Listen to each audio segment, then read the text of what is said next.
Hello करण. अरे घरात चोरी झालीये. अरे सगळं पसारा, मला कळत नाहीये नक्की कोण आलं होतं घरात.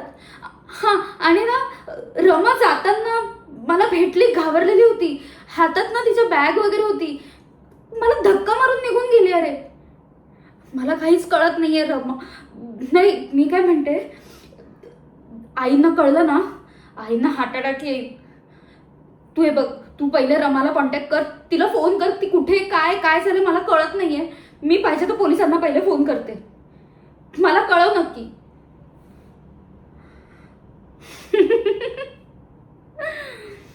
रमा रमा रमा रमा, तुला काय वाटतं ग? हे एवढं मोठं घर तुला सहज मिळेल?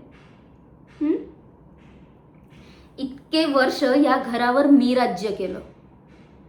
जेव्हा या घरच्यांना गरज होती ना, तेव्हा पैशांचा पाऊस पाडला मी, फक्त या प्रॉपर्टीसाठी.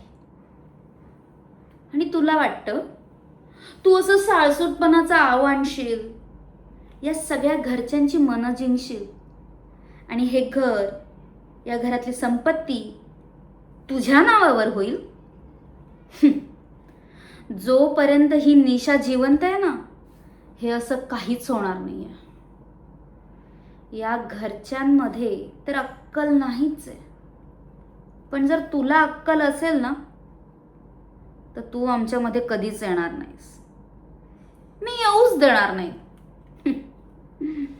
आता तर एक डाव खेळलीये मी, याचे परिणाम तर तुला भोगावेच लागणार आहेत. पण पुन्हा जर तू आमच्या मध्ये आलीस ना, तर तुझा काटा कर. निशा म्हणतात मला, निशा.